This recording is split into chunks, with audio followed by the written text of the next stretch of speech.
voilà, cet atelier. Nous avons effectué une promotion commune avec nos collègues de la Seine-et-Marne. Donc, nous avons des Essonniens, mais aussi d'autres entreprises de la Seine-et-Marne qui assistent à cet atelier avec nous cet après-midi. L'atelier est enregistré. Si toutefois vous souhaitez revoir quelques passages, vous aurez la possibilité de le revoir en replay. Avant de démarrer cet atelier, juste quelques indications. Pensez bien à couper vos micros, couper vos caméras, s'il vous plaît. Vous avez un chat via lequel vous pourrez poser toutes vos questions. Nous aurons un temps de questions-réponses en fin d'atelier. Voilà. Donc, je suis Mélissa Adoumage-Claire, je suis conseiller développement international à la Chambre de commerce et d'industrie de l'Essonne. J'ai le plaisir de vous accueillir aujourd'hui pour cet atelier en webinaire dédié voilà, un tour d'horizon des principaux documents export. Comment s'inscrit cet atelier? Cet atelier s'inscrit dans le cadre de différentes offres, accompagnements que nous faisons ici côté CCI Essonne, Seine-et-Marne ou CCI de Paris plus largement, via différentes gammes de solutions que nous proposons, que ce soit aussi bien des ateliers numériques d'information, comme celui auquel nous participons cet après-midi, que des rendez-vous avec différents conseillers sur la thématique de l'international, sur des éléments qui vous permettent de prendre des décisions, notamment par exemple des éléments comme les stratégies d'accès au marché, des informations liées à la réglementation, que ce soit d'autres accompagnements plus opérationnels, notamment sur les phases de prospection à l'international, entre autres expositions sur des salons. Voilà, la gamme d'accompagnement sur l'international est très large. Celle qui nous occupe aujourd'hui va plus concerner le renforcement de vos compétences, le renforcement des compétences de vos équipes sur l'international. Cet atelier numérique est vraiment pensé pour que vous puissiez avoir les bons réflexes, les idées à avoir en tête. Mais voilà, pour être honnête et pour éviter quelques frustrations, nous ne rentrerons pas autant dans les détails comme les formations que nous organisons sur cette thématique. D'ailleurs, nous organisons une thématique, une formation sur la gestion de la chaîne des documents export et la dématérialisation qui est associée. C'est une formation qui a lieu sur 2 jours, organisée en 4 matinées. Les prochaines dates, 29 et 30 septembre, puis le 3 et 4 octobre. Voilà. En ce qui concerne les autres formations que nous organisons à la CCI de l'Essonne et à la CCI de Seine-et-Marne, nous avons une offre commune. Vous avez ici les coordonnées de mes 2 collègues qui sont référentes sur les aspects formation que vous pourrez contacter justement pour avoir plus de détails. Je laisse sans plus tarder la place à Valérie qui nous fera faire justement ce tour d'horizon sur les documents export. Valérie, la Merci. place est à toi. Merci, Mélissa. Donc, du coup, je vais partager mon écran avec vous et on va pouvoir démarrer la présentation de ce webinaire. Donc, bienvenue à tous. Merci de passer ce temps avec nous sur ce tour d'horizon des principaux documents export. On a choisi de faire ce webinaire parce que pour nous et pour les équipes, c'est souvent un challenge que de réaliser les documents export et de savoir ce qu'il convient de faire dans chaque cas. Donc, on va commencer la présentation par vous dire au départ que nous avons mis les acronymes qui permettent de savoir de quoi on parle. Donc, la présentation vous sera envoyée par la suite. Hein. On ne l'a pas précisé, mais Mélissa pourra vous l'envoyer. Donc, premier slide avec des acronymes. Et au menu, on a sélectionné 9 documents parmi tous les documents de la chaîne export pour se centrer là sur ce temps de webinaire qui va durer à peu près 1 heure. Donc, on commencera par les factures avec entre autres la facture pro forma et la facture pour douane. La facture commerciale ensuite, avec quelques bonnes pratiques. Et puis, on abordera les documents douaniers, le certificat EUR1, le certificat ATR, le certificat d'origine, la déclaration de douane, qu'on appelle le DAU, qui est plus communément connu dans les entreprises sous le terme de EX. Et puis, on abordera les documents de transport avec les documents de transport principaux, la lettre de transport aérien, la LTA, le Bill of Lading, donc le connaissement en français, la CMR, et on terminera par les sources d'information et les contacts utiles. Alors, je me présente, je m'appelle Valérie Levara, je suis consultante et formatrice en commerce international. J'interviens au quotidien, soit sous l'angle formation ou sous l'angle conseil et accompagnement d'entreprises qui se développent à l'international sur des thématiques en lien avec les techniques du commerce international, donc en l'occurrence les incoterms, les crédits documentaires, tout le volet documentaire en lien avec la douane, le transport, etc. Donc, je suis ravie d'être avec vous aujourd'hui et on va commencer par déjà se demander pourquoi autant de documents. Qu'est-ce qui fait que quand on travaille à l'international, on va avoir des documents divers et variés à établir? Eh bien, parce que à la base, on a plusieurs, on va dire, exigences qui peuvent être formulées par les clients eux-mêmes. Donc, premièrement, exigences clients. Ensuite, des exigences qui sont liées à la nature même des produits qui vont être exportés. Par exemple, marchandises dangereuses, biens à double usage. Donc, dès qu'on est sur des produits réglementés, forcément, il va y avoir des documents spécifiques. Ensuite, tout ce qui touche au transport, bien sûr, quand les marchandises vont être transportées, cela va donner lieu à des documents. La réglementation du pays de départ. Donc, en l'occurrence, quand ça part de France, nous sommes sur le territoire douanier de l'Union européenne et nous devons bien sûr répondre à la réglementation à la fois fiscale française et douanière au niveau de l'Union européenne. Donc, quand on parle de réglementation au niveau de l'Union européenne, il s'agit du Code des douanes de l'Union et donc, ceci déjà s'impose à nous au départ. Et puis ensuite, il y aura la réglementation du pays d'arrivée qui sera donc spécifique en fonction de chaque territoire douanier vers lequel vous allez exporter vos marchandises.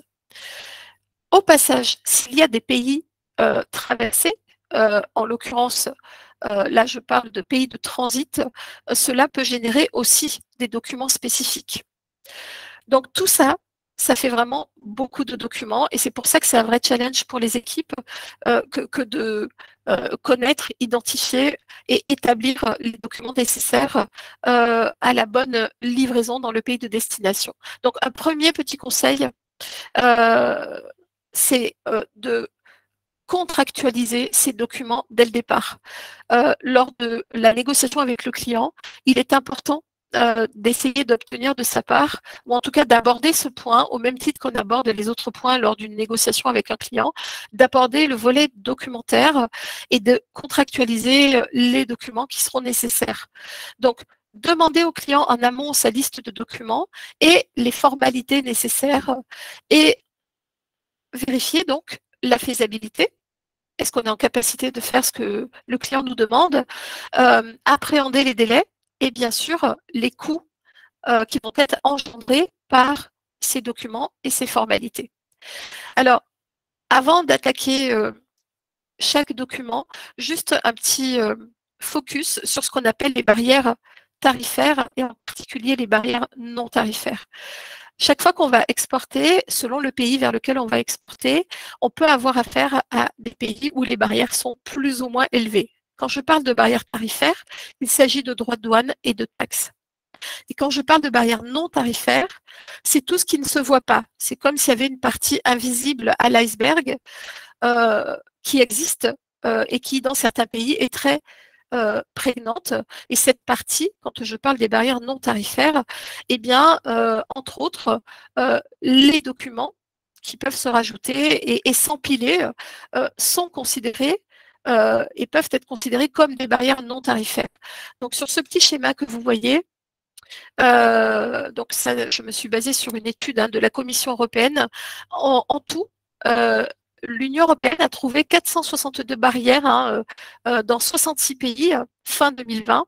Les premiers pays qui mettent en place des barrières, eh bien, il s'agit de la Chine, suivi de la Russie, de l'Indonésie et des États-Unis.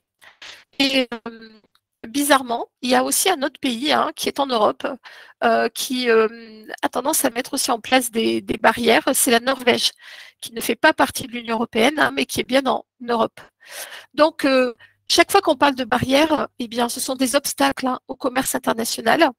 Et c'est important, selon les pays avec lesquels vous allez travailler, de savoir justement si le pays avec lequel on travaille a l'habitude de pratiquer des barrières et de mettre en place des obstacles au commerce, entre autres des barrières non tarifaires, avec parfois un volet documentaire qui va venir complexifier les choses et entre autres être davantage exigeant au niveau documentaire. Donc, l'entrée en matière est faite. On va aborder tout de suite un document dont on entend beaucoup parler dans le domaine du commerce international, qui est la facture pro forma, en anglais pro forma invoice. De quoi s'agit-il? C'est une facture pour la forme. C'est un document qui n'est pas comptabilisé et c'est une pro forma qui va souvent être utilisée pour des marchandises non facturées. Donc, quand il n'y a pas de transaction commerciale, donc on est plutôt sur un document commercial. Ce n'est pas un document comptable. Il n'y a pas d'enregistrement comptable. En général, elle n'a pas de forme spécifique. Elle peut être faite sous Excel, Word. Parfois, elle est faite au travers de vos ERP. Mais souvent, on préfère la garder, on va dire, à part et ne pas l'intégrer dans l'ERP. Alors, cette facture pro forma, elle est utilisée dans plein de cas différents. Je voulais faire un zoom sur le fait qu'elle est souvent utilisée en lieu et place de ce qu'on devrait utiliser, c'est-à-dire une facture pour douane. En l'occurrence, si vous envoyez des marchandises, par exemple, sans valeur commerciale, prenons le cas des échantillons, et donc pour lesquels vous n'attendez pas de flux financier en retour, l'idéal, ce serait de faire une facture pour douane et non pas une facture pro forma. Dans l'idée de, je vais vraiment appeler les documents en tenant compte de leur vocation et de à quoi vont-ils servir.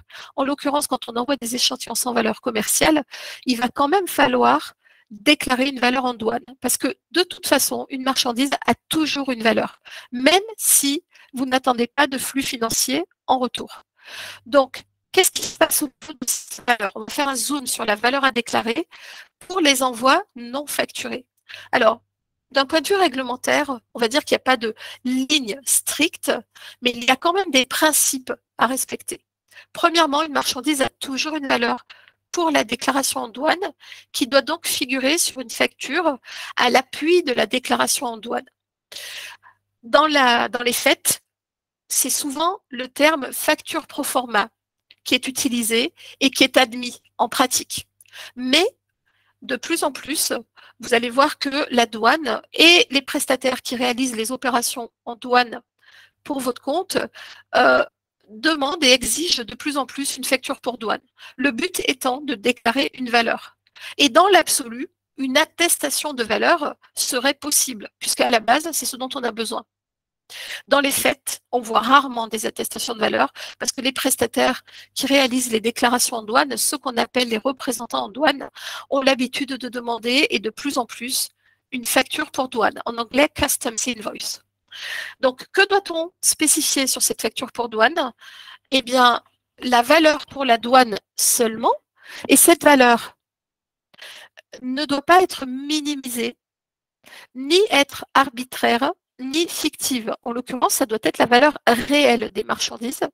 Et puis la mention goods not for sale. D'un point de vue réglementaire, je vous ai mis l'article 142-2 du règlement d'exécution qui exclut la possibilité de se référer à des valeurs arbitraires, fictives ou minimales.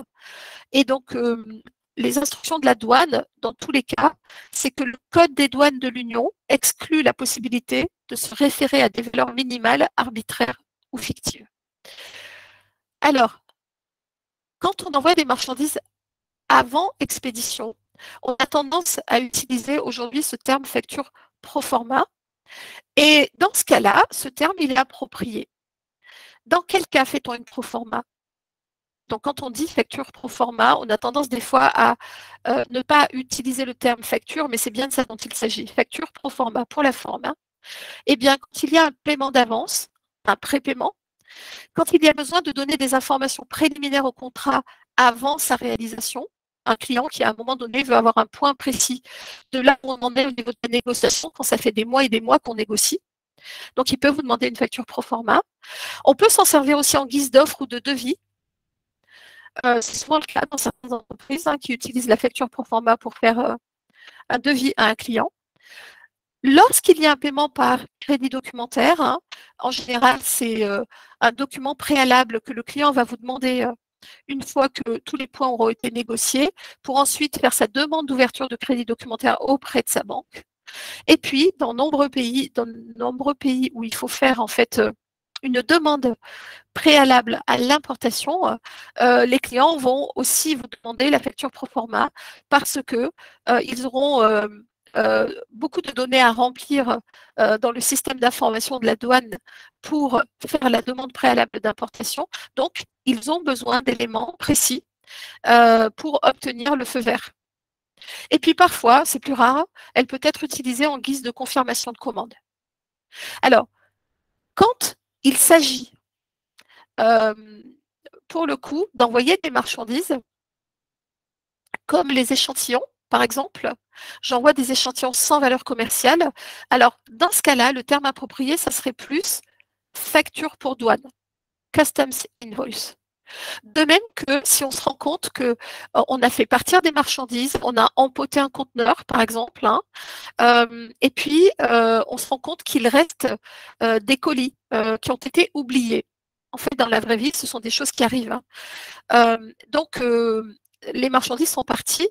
Il y a une facture qui a été faite qui prévoyait toutes les lignes des produits et donc ces fameux colis qui n'ont pas été expédiés ont déjà été facturés et pour autant, il y a eu un loupé, donc il y a des colis qui sont restés dans l'entrepôt. Eh bien, ces colis, le client, il va en avoir besoin. En fait, ils sont manquants. Il va bien falloir les expédier et donc, on va trouver forcément une solution pour envoyer ces colis manquants. Donc, dans ce cas-là, il va falloir déclarer une valeur pour douane. On ne peut pas refaire une facture avec une valeur transactionnelle, puisqu'en fait, on les a déjà facturés. Donc là, la facture pour douane, eh bien, c'est vraiment le document qui est approprié. On va déclarer la vraie valeur des marchandises et pour autant, il n'y aura pas de flux financier en retour.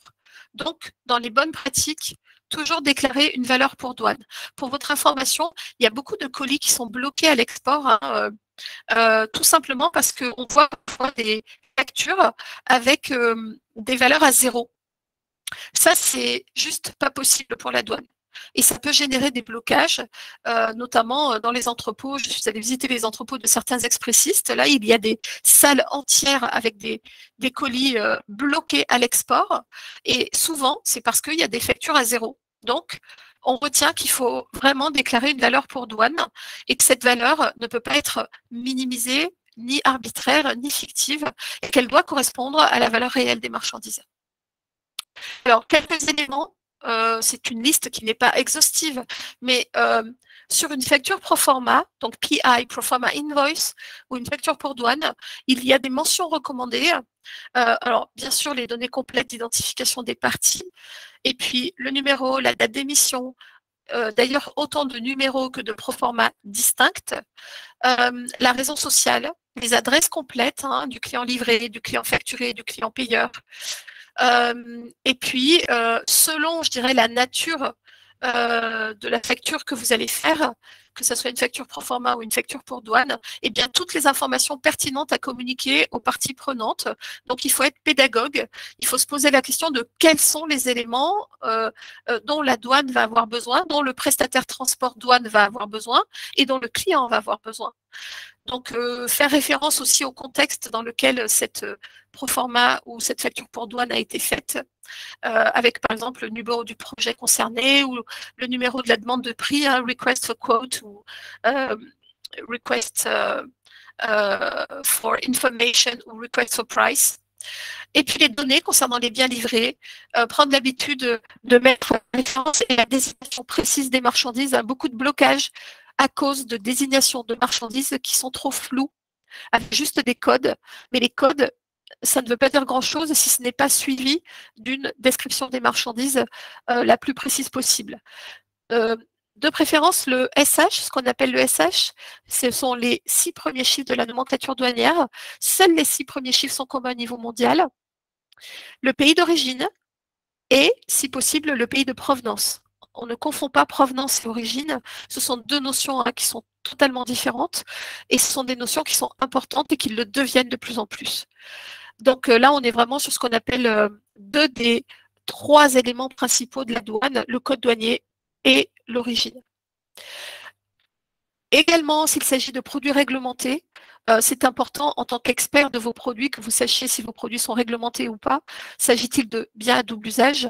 S'agit-il de matières dangereuses? Donc, ces données-là, ces informations-là, il faut être transparent dès le départ et il faut s'en soucier dès le départ. Et puis, bien sûr, quantité, unité de vente, prix unitaire, devise, montant et, si possible, dans l'éventualité où vous faites un devis, le colisage, nombre de colis, dimension, quand bien même il sera approximatif. Ça peut être une donnée utile pour votre client. Selon l'incoterm après qui sera utilisé, il aura peut-être besoin d'avoir le colisage pour lui-même faire une demande de cotation transport et comparer. Alors, j'arrive à la facture. On pourrait dire la vraie facture, la pièce comptable, pièce maîtresse des documents export. Alors, cette facture, tantôt on l'appelle la facture, tantôt on l'appelle la facture commerciale ou la facture comptable. Donc, qu'est-ce que c'est que ce document? Là, on est sur un document comptable, on est sur un document commercial et on est également sur un document juridique. Donc, qui l'émet?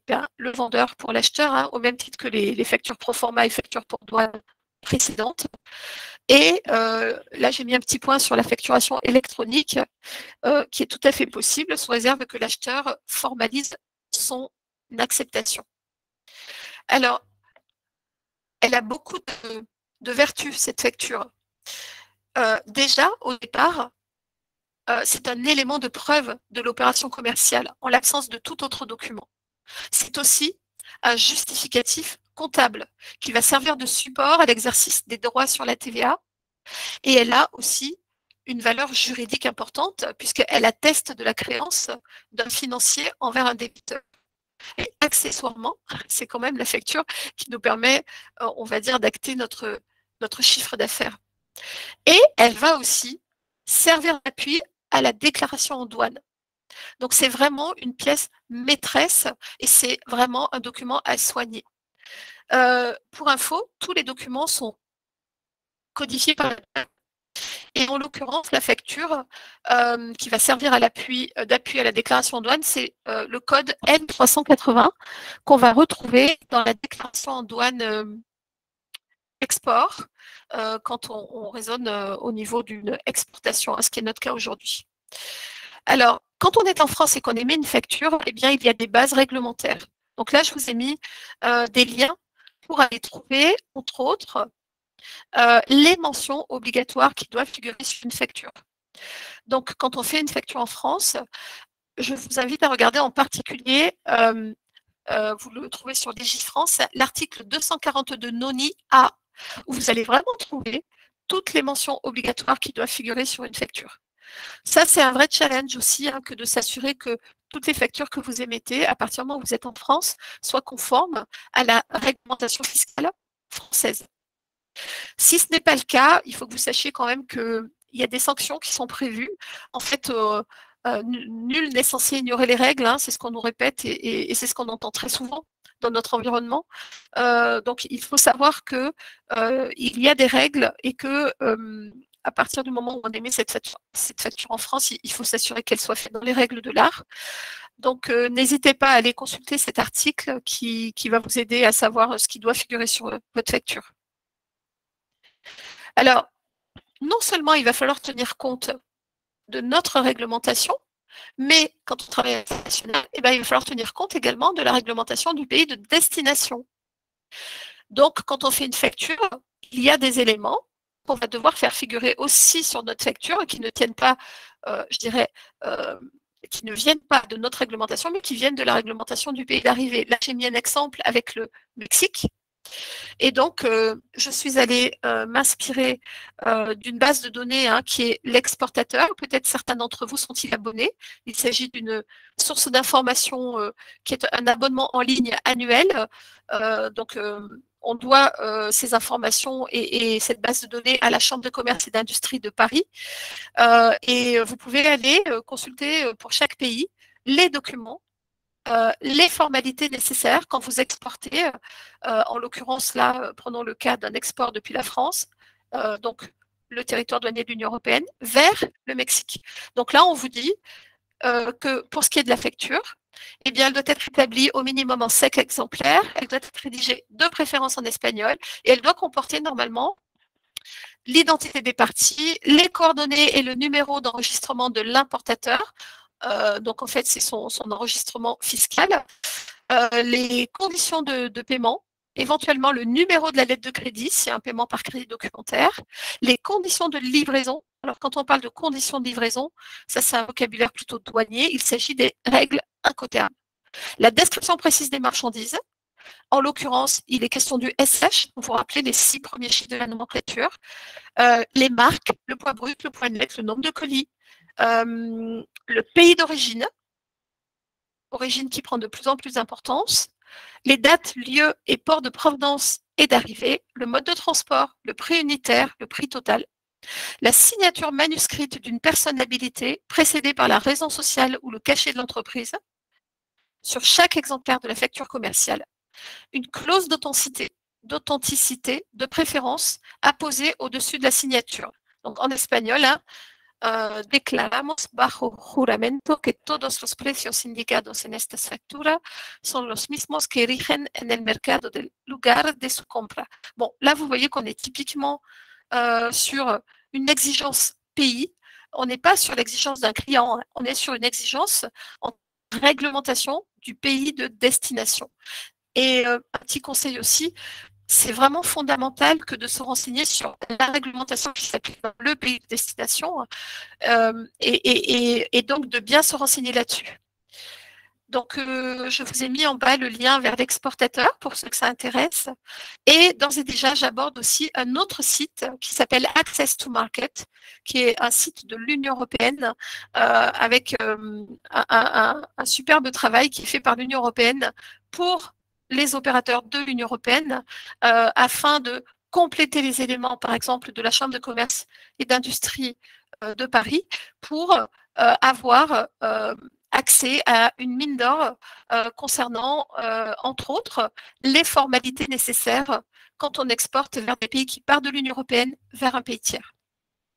Alors, un petit modèle de facture. Donc là, on est sur l'entête de facture, en l'occurrence pour le Mexique, où on voit ici, entre autres, le soin qui a été apporté par l'entreprise pour, en l'occurrence, bien faire apparaître le numéro de RFC dont on vient de parler, qui est une exigence pour le Mexique, qui figure bien, on le voit là, dans la case adresse de facturation. Et puis, en l'occurrence, là, la référence qu'ils ont faite à l'offre de prix qui a été faite. Donc, c'est important d'avoir un chaînage des opérations et d'avoir une continuité, de savoir en fait que d'où sort ce document, d'où vient-il, pourquoi. Et bien là, la facture, elle fait suite à une offre de prix avec la référence, la date, donc lien avec les documents précédents. En l'occurrence, offre, PO, Purchase Order, aussi Order Confirmation. Dans le corps de la facture, là, on va trouver, tel que c'était exigé, l'Incoterm, en l'occurrence la DAP San Miguel de Allende, au Mexique, via le port Altamira ou Veracruz, avec donc ces éléments qui d'ailleurs seront repris dans la déclaration. Vous vous rappelez que la facture, elle sert d'appui à la déclaration en douane. Hein, c'est vraiment une pièce essentielle. On va retrouver l'origine, France, qui était exigé d'ailleurs. Hein. On va retrouver le code douanier. En l'occurrence, c'était le SH qui était demandé. Et puis, la description, la désignation des marchandises qui est très précise. Et donc ensuite, des éléments qui concernent l'emballage, le fait que ces marchandises soient dans un conteneur, 20 pieds de rail, les conditions de paiement. Et là, il est même fait référence à un document qu'on va voir qui s'appelle le certificat EUR1, puisque nous avons un accord de libre-échange avec le Mexique. Et en l'occurrence, là, la facture avait un montant bien supérieur à 6 000 euros. Et donc, il y a bien un certificat EUR1 qui a été émis par l'entreprise française pour permettre à son client mexicain de solliciter une préférence tarifaire dans la mesure où l'entreprise française aura vérifié que les marchandises qu'elle exporte ont bien l'origine préférentielle Union européenne. Et enfin, on voit ici, en pied de facture,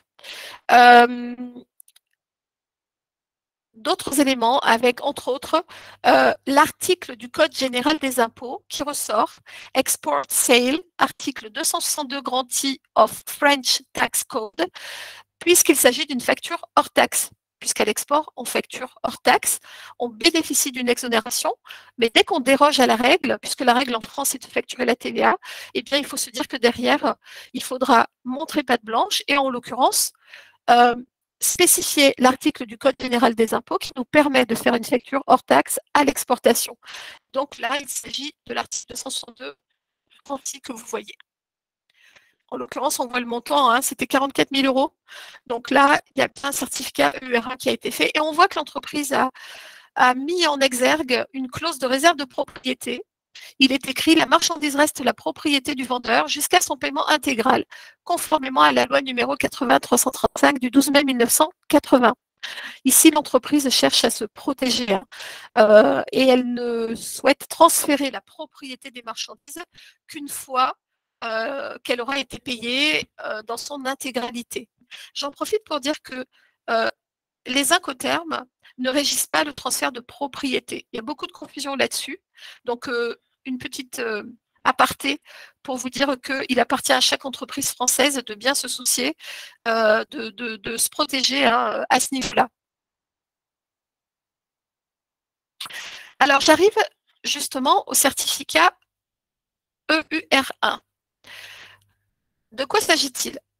Ici, il est question d'un document de circulation qui doit être visé par la douane export. Donc, on est vraiment dans l'environnement douanier. D'ailleurs, souvent, hein, quand on regarde et qu'on fait des statistiques hein, sur tous les documents qui sont exigés à l'export selon les destinations, selon les produits, etc., souvent, c'est quand même dans l'univers de la douane qu'on en compte le plus. Alors, par qui est-il émis ce document? Il est émis par l'exportateur, en l'occurrence de l'Union européenne, dans notre cas, puisqu'on raisonne export depuis l'Union européenne, pour l'importateur, en l'occurrence notre importateur mexicain. De quoi s'agit-il? Il s'agit d'un document preuve de l'origine préférentielle UE que l'on rencontre la plupart du temps avec les anciens accords de libre-échange. Alors, quand je parle des anciens accords de libre-échange, bah, c'est pour les comparer aux accords de libre-échange récents, puisque l'Union européenne n'a de cesse de poursuivre les négociations pour négocier des accords de libre-échange avec des pays tiers. Et ce certificat EUR1, il va permettre à votre client ensuite de solliciter une préférence tarifaire et donc de bénéficier de droits de douane réduits ou de droits de douane nuls. Donc c'est un vrai avantage concurrentiel. Par contre, cet avantage concurrentiel ne peut être proposé au client qu'à partir du moment où l'exportateur de l'Union européenne maîtrise ses règles d'origine préférentielle et est sûr de répondre aux règles d'origine préférentielle UE. Alors, j'en profite aussi pour vous parler en termes d'optimisation, puisque là, en fait, j'étais plus sur le volet sécurisation. Je m'assure d'avoir le droit de faire un EUR1. Donc, si mon produit répond aux règles d'origine préférentielle et que ce certificat est prévu dans l'accord qui a été signé, en l'occurrence, entre l'Union européenne et le Mexique, donc on est plutôt dans un accord ancien, donc le certificat EUR1 est bien mentionné, il est bien prévu, alors pour les factures qui font plus de 6 000 euros, je vais faire un certificat EUR1. Et il existe des facilités, donc là je suis plus sur le volet optimisation, il existe des facilités douanières qui peuvent nous permettre de nous affranchir de l'EUR1, c'est-à-dire éviter de faire un document supplémentaire, document qui présente un coût d'ailleurs, hein, on est sur un document CERFA, qui doit être en plus visé par la douane, donc en fait on va dire que ça rajoute de la charge administrative et forcément des coûts. Donc il existe un statut qui s'appelle le statut exportateur agréé, qui, en l'occurrence, alors à voir après selon les accords, hein, donc le statut d'exportateur agréé, on le voit plutôt aussi dans le cas des anciens accords, vous permet, une fois que vous l'avez demandé à la douane et qu'elle vous l'a octroyé, de vous contenter de faire des déclarations d'origine préférentielle sur un document existant, en l'occurrence un document commercial qui peut être votre facture ou votre bon de livraison, ce qu'on appelle souvent la packing list. Donc, statut très intéressant qui, à partir du moment où vous le demandez, pour les pays où il est possible et spécifié dans l'accord de libre-échange, vous permettra de vous affranchir des EUR1, notamment pour les montants supérieurs à 6 000 euros la plupart du temps. Alors, un petit bémol, en tout cas un point de vigilance, je prends l'exemple de l'accord avec la Corée du Sud. Sachez que dès le départ, et pourtant ça remonte à quelques années, hein, cet accord il a été signé il y a quelques années, mais en Corée du Sud, ils étaient déjà sensibilisés à la simplification et surtout la dématérialisation des documents. Lorsqu'on a signé l'accord avec la Corée du Sud, dès le départ, il a été établi qu'ils ne voulaient absolument pas qu'il y ait un document spécifique, en l'occurrence un EUR1 qui soit produit pour que le destinataire puisse solliciter la préférence tarifaire. Donc en fait, pour les factures qui font plus de 6 000 euros quand on exporte vers la Corée du Sud, en fait, on n'a pas le choix. On est obligé de passer par cette demande d'autorisation auprès de la douane pour obtenir le statut EA, exportateur agréé, qui est quand même une facilité, hein. Donc, on va dire que là, de toute façon, on n'a pas le choix. Je vous parle aussi tout de suite alors du statut EE. Donc là, c'est exportateur enregistré dans le cadre du système REX, qui veut dire registre des exportateurs ou exportateurs enregistrés. Là, on est plutôt dans le cadre d'accords récents. En l'occurrence, je vais prendre le plus récent, hein, avec le Royaume-Uni, où l'Union européenne et le Royaume-Uni ont signé un accord préférentiel, puisque le Royaume-Uni, depuis quelque temps maintenant, a quitté l'Union européenne, hein, mais les deux entités sont parvenues à signer un accord préférentiel et il a été prévu là que c'est le statut d'exportateur enregistré qui permet, au-delà des factures qui font 6 000 euros, de pouvoir spécifier sur un document existant, soit la packing list, soit la facture, de spécifier une attestation d'origine préférentielle en mentionnant, en l'occurrence, le numéro REX que vous demanderez au préalable à la douane en passant par le PAE, le poste d'action économique, en l'occurrence en vous adressant à la CCE, cellule le conseil aux entreprises dont vous dépendez. Donc voilà à quoi ressemble un certificat de circulation. Là, on est sur l'en-tête. On voit bien que là, il s'agit des échanges entre la France et le Mexique, dans la case 2. Et puis, en termes de pays, case 4 et 5, on est bien dans le cadre de l'accord UE-Mexique. Donc là, on est sur l'en-tête. Et dans le corps, on va trouver la description du produit, le poids, le numéro de la facture, qui d'ailleurs est facultatif. Et en bas, on voit bien que ce document a été établi par l'exportateur. Alors pour le coup, là, il a été établi pour le compte de l'exportateur qui a dû faire une procuration à son prestataire représentant en douane, qui donc s'est chargé de cette formalité. Hein. Et on voit que ce document a bien été visé par la douane de sortie. Donc on est sur un document douanier.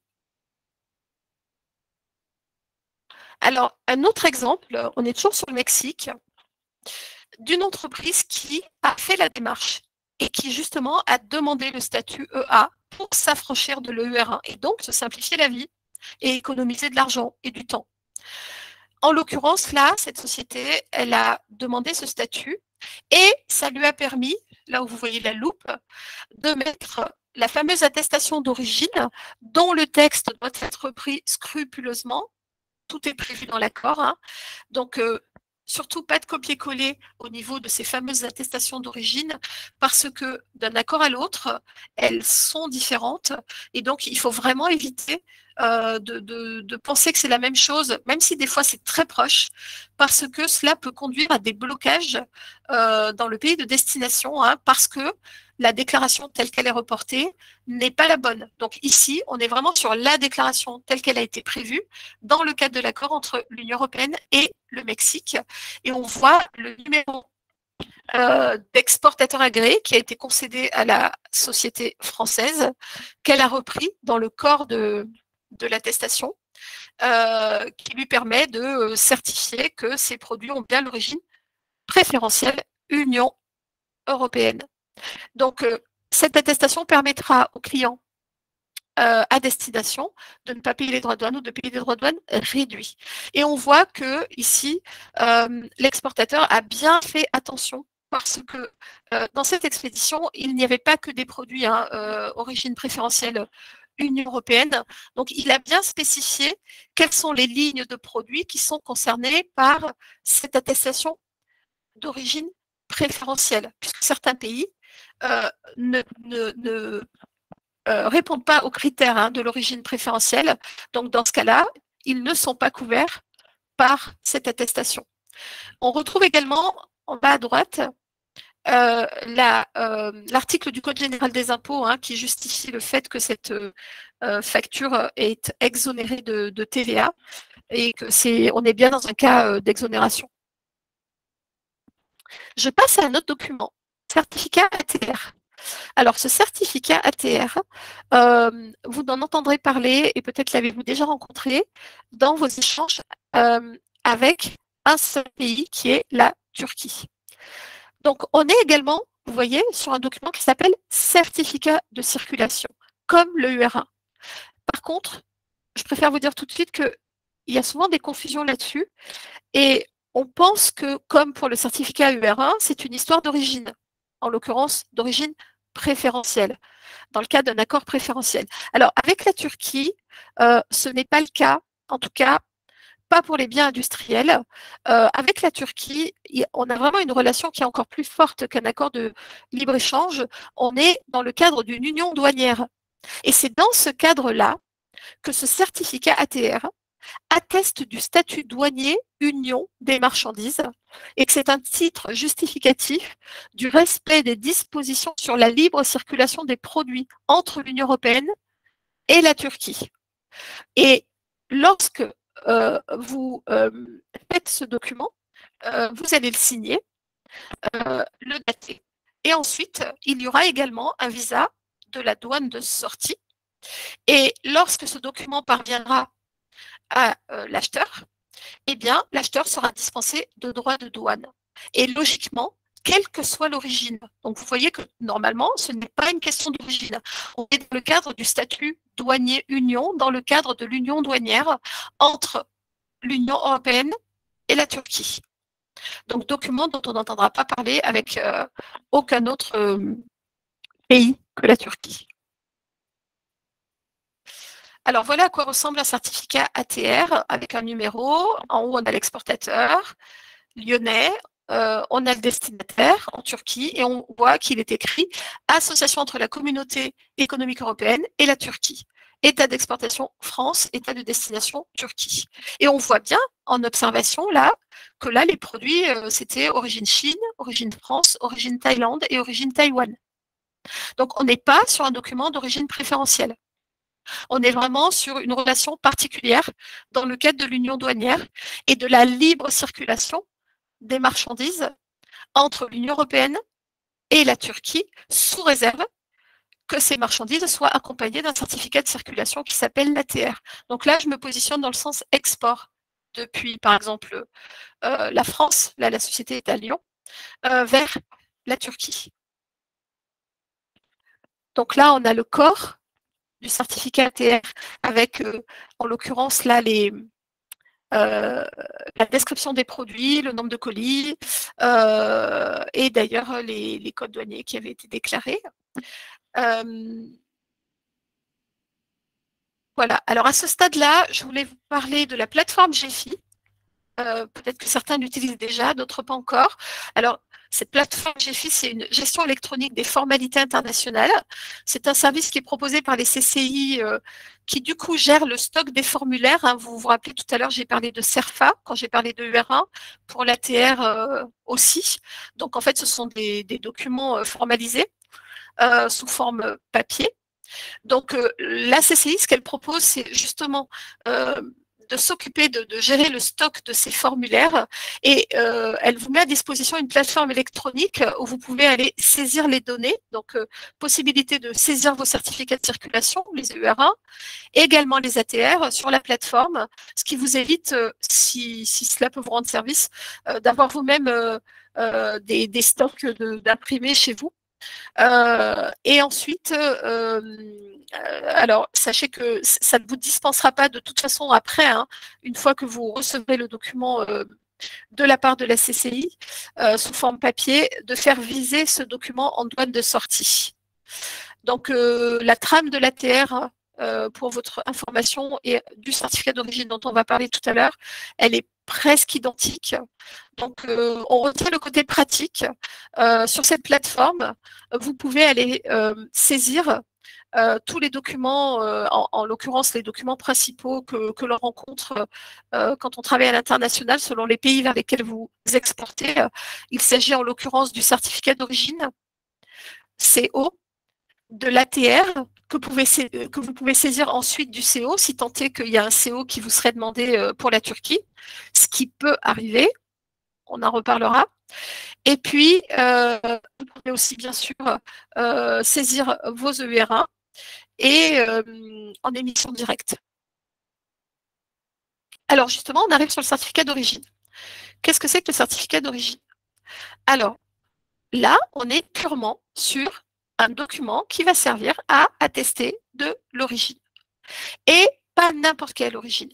Parce que jusqu'à présent, quand on a parlé du certificat EUR1, on a parlé de ce qu'on appelle l'origine préférentielle, dans le cadre de l'accord qui avait été signé entre l'Union européenne et le Mexique. Ici, il est question de ce qu'on appelle l'origine non préférentielle. En clair, et juste de façon, on va dire, synthétique, on va dire que par défaut, tout produit a une origine non préférentielle. On ne peut pas avoir un produit sans une origine non préférentielle. Donc forcément, un produit a une origine non préférentielle. Et on va dire que c'est le dernier pays où a lieu la transformation substantielle du produit. Donc, dans quel cas va-t-on utiliser ce certificat d'origine?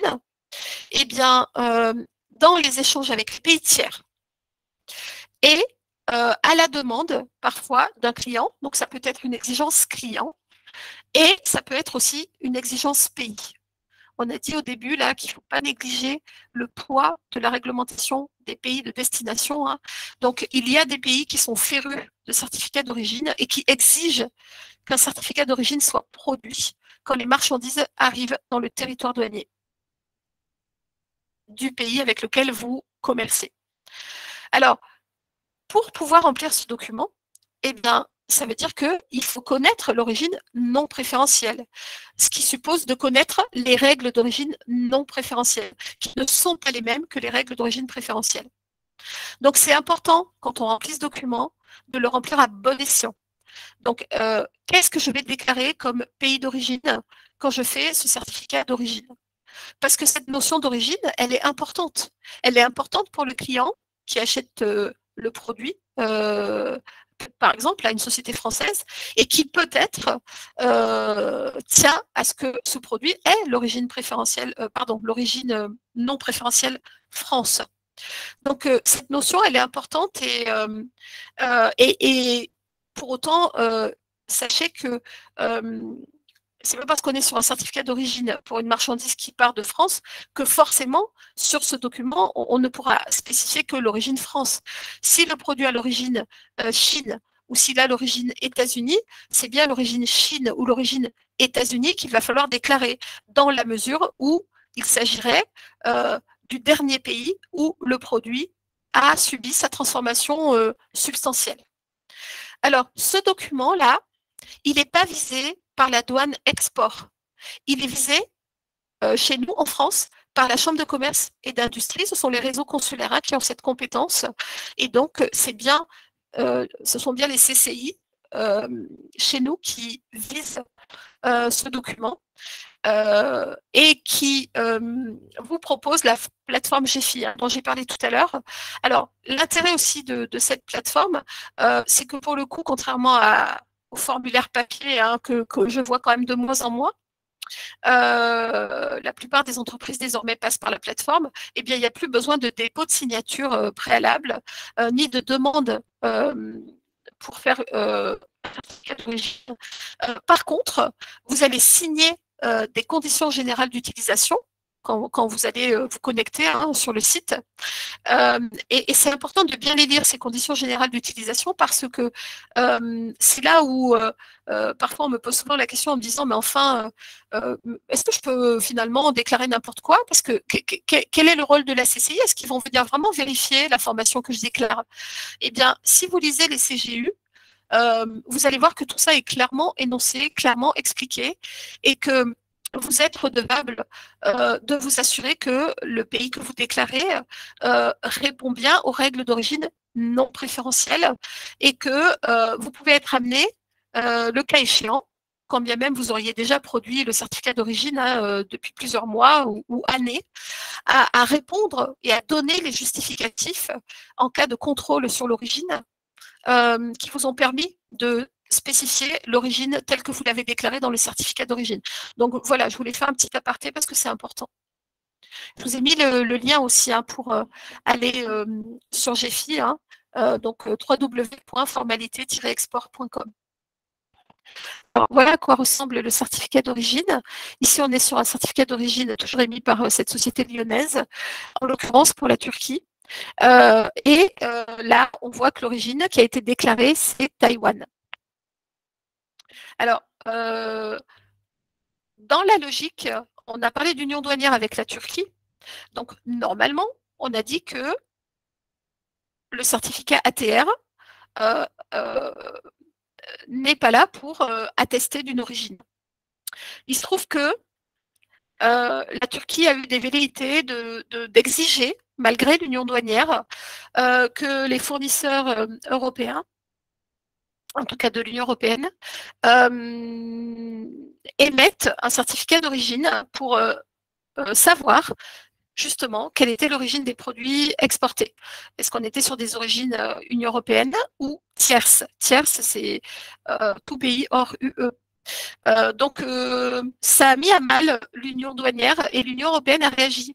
Par rapport à ça, la Commission européenne a réagi puisque quelque part, on peut considérer que c'est une barrière non tarifaire, ça l'est d'ailleurs, puisque normalement, il n'y a pas lieu de faire un certificat d'origine dans le cadre de l'accord de l'union douanière. Alors, normalement, on ne devrait plus avoir ce type de demande. Néanmoins, on voit que de temps en temps, je rencontre encore des sociétés qui me disent qu'elles sont sollicitées pour faire un certificat d'origine pour la Turquie. Donc, c'est juste pour que vous compreniez le contexte.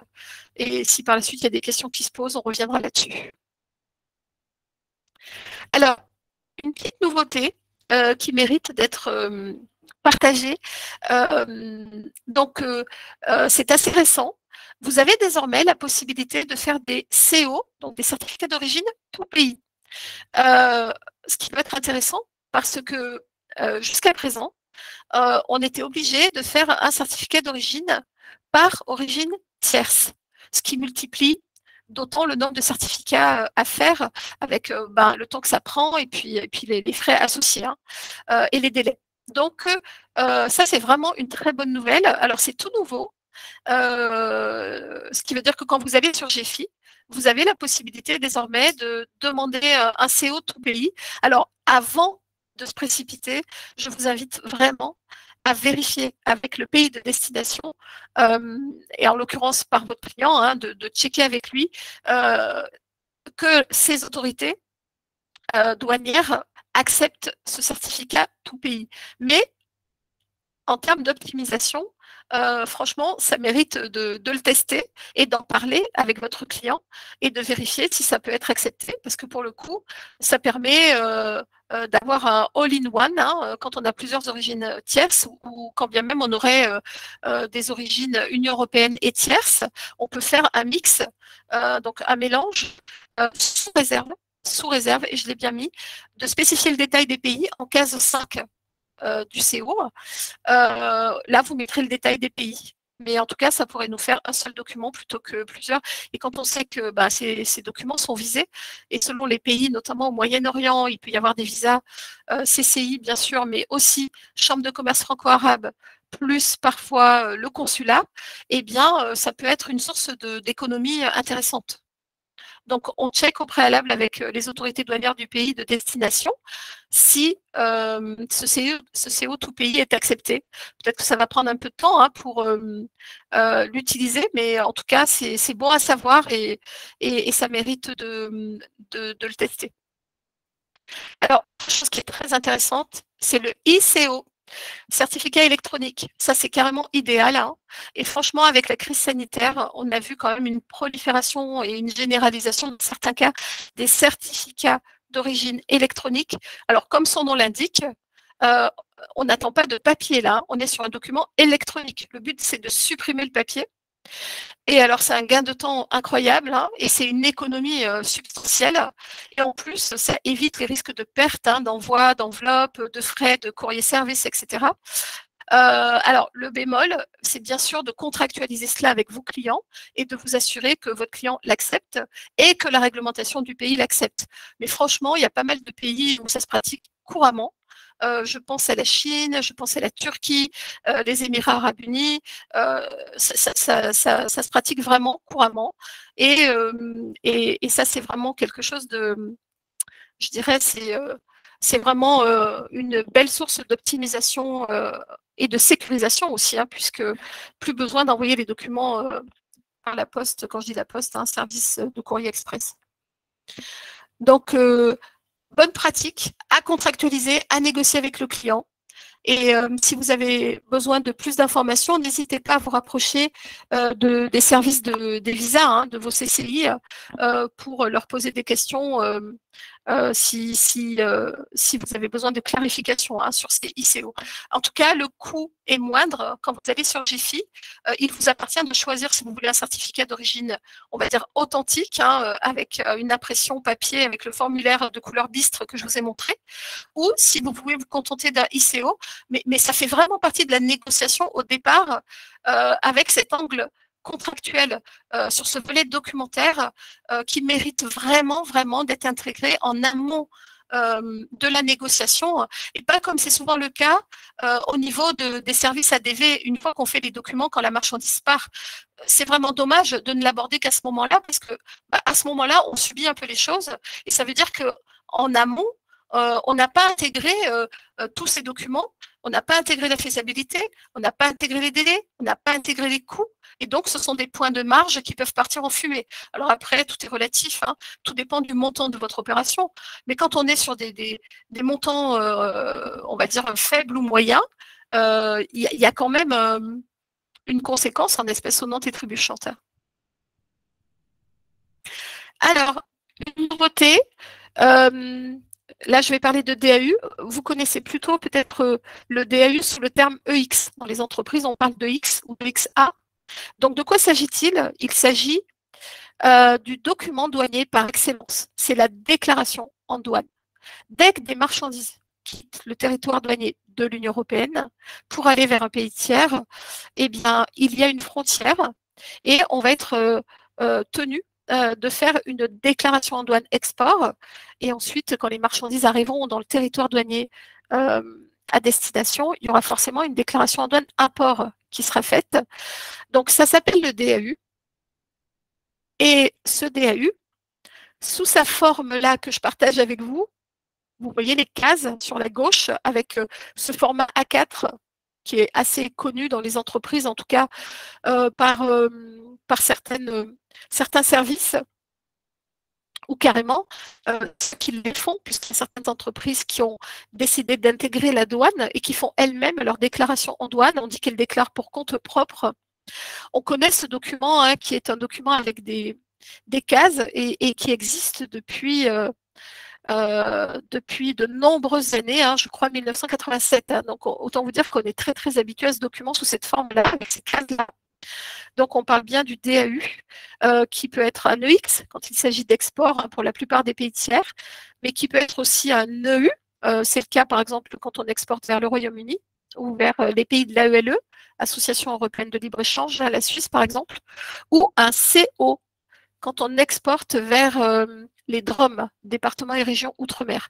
Alors, juste pour vous dire qu'il va falloir que petit à petit, on s'habitue au fait que à partir de 2023, eh bien, le DAU va disparaître en priorité pour les déclarations d'import.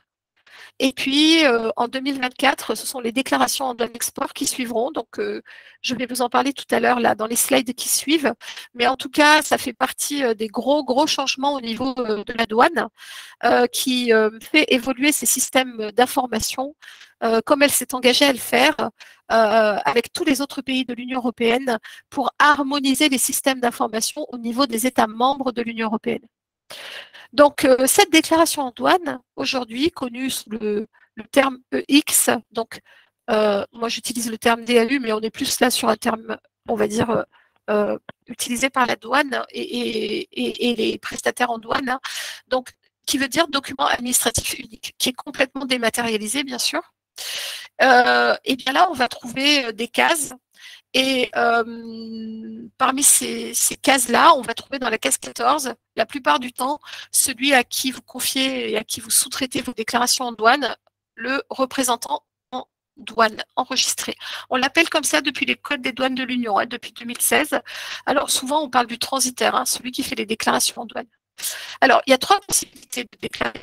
Soit l'entreprise déclare pour compte propre, soit elle confie la déclaration à un RDE en représentation directe. Et dans ce cas-là, la plupart du temps, le RDE fait signer un mandat de représentation.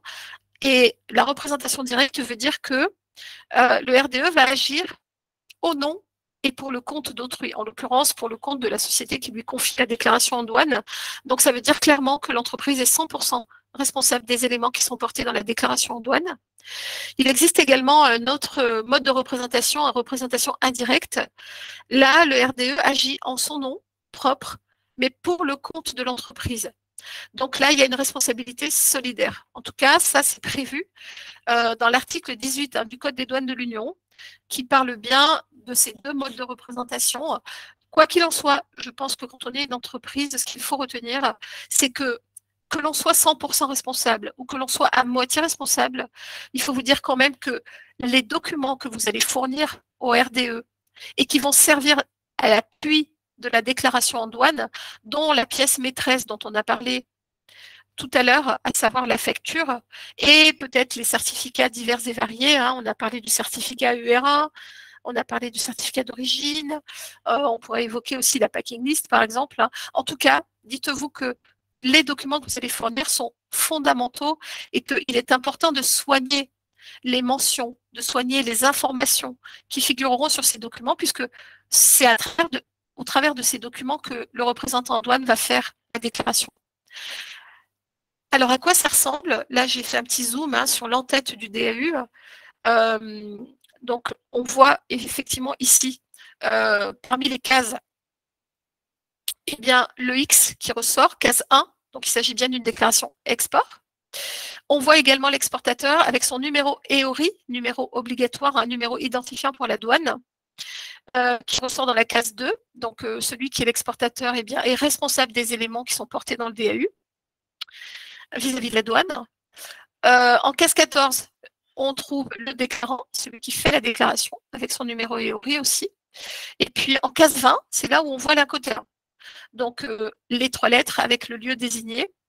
Donc condition de livraison, c'est le terme qui est utilisé par la douane hein, pour spécifier la règle incoterm, qui est donc obligatoire dans le DAU. Donc en général, le prestataire qui fait cette déclaration, il va trouver l'incoterm et il vaudrait mieux qu'il le trouve sur vos documents et de façon très précise, hein, les 3 lettres, plus le lieu désigné, et tant qu'à faire la version de l'incoterm, puisque une version n'écrase pas l'autre. On voit également en case 22 la valeur de la facture. Là, en l'occurrence, il s'agit de la valeur transactionnelle. Quand on descend dans le corps du DAU, on va trouver d'autres cases. Hein. Il y a beaucoup d'autres cases, puisqu'en tout, on a dit qu'il y en avait 54. On va trouver la case 33, qui est une case très, très, très importante, puisqu'il s'agit du code douanier à 10 chiffres, qu'on appelle chez nous, dans l'Union européenne, le TARIC.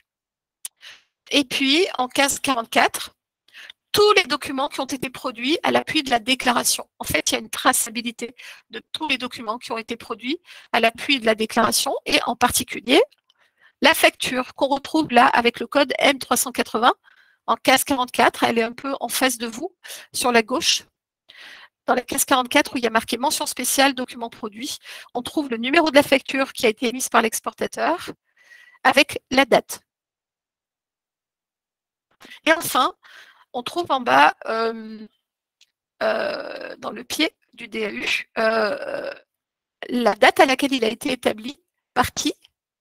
Et la plupart du temps, c'est dans cette case-là, bon, il se trouve que là, c'était en haut du début qu'elle était spécifiée, cette mention, le BAE, qui veut dire bon à enlever, donc ça, c'est on va dire, la validation de la douane, hein, comme quoi cette marchandise peut partir, et la certification sortie, qui est très, très importante, puisque cette certification, elle va servir de justificatif à la facture hors taxe que vous avez faite, qui est reprise dans la case 44, comme quoi les marchandises ont bien quitté le territoire douanier de l'Union européenne.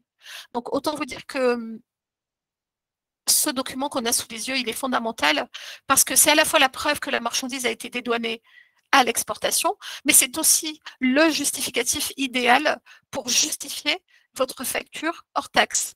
Le fait que l'article du Code général des impôts figure sur votre facture ne suffit pas. L'article du Code général des impôts, il est là pour dire qu'il s'agit d'une exportation. On est sur un flux export, mais derrière, il va falloir prouver que la marchandise a quitté le territoire douanier de l'Union européenne. Comment le prouver pour justifier que vous avez le droit de faire une facture hors taxe et donc sécuriser votre risque fiscal?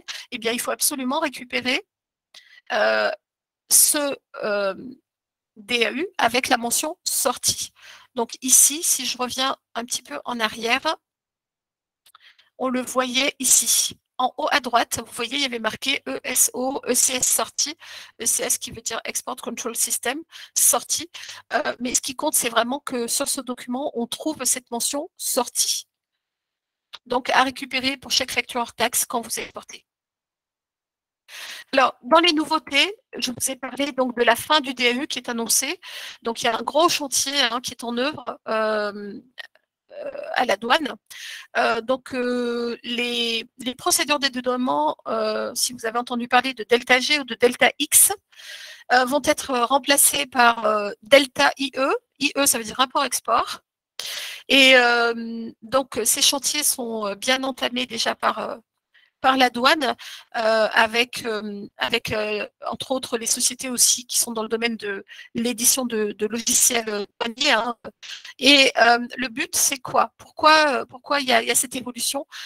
Parce que il y a une date fatidique qui a été entérinée pour justement faire en sorte que tous les systèmes douaniers, systèmes d'information douaniers de l'Union européenne, des États membres de l'Union européenne soient interconnectés avec une date butoir qui a été posée en 2025. Donc le but, c'est d'harmoniser le dédouanement dans l'Union européenne, de faciliter ensuite le dédouanement centralisé communautaire. Les caractéristiques, en fait, hein, c'est que vraiment, avant, il y aura une transposition exacte et fidèle du code des douanes de l'Union.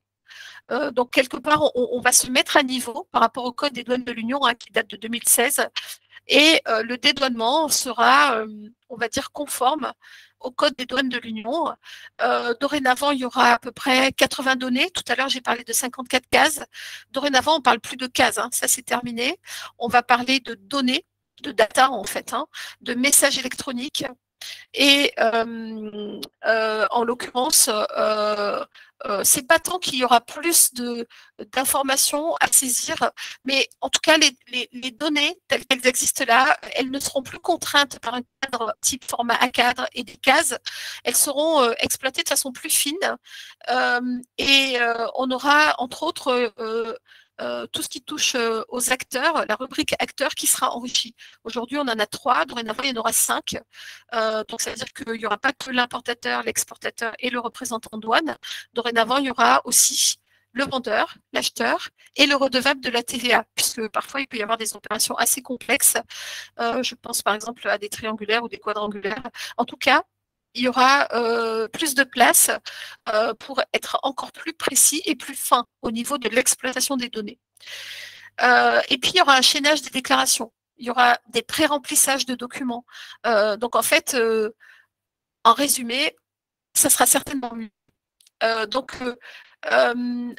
On pourra dire bye-bye hein, au DAU tel qu'on le connaît aujourd'hui, tel qu'on le connaît depuis très longtemps.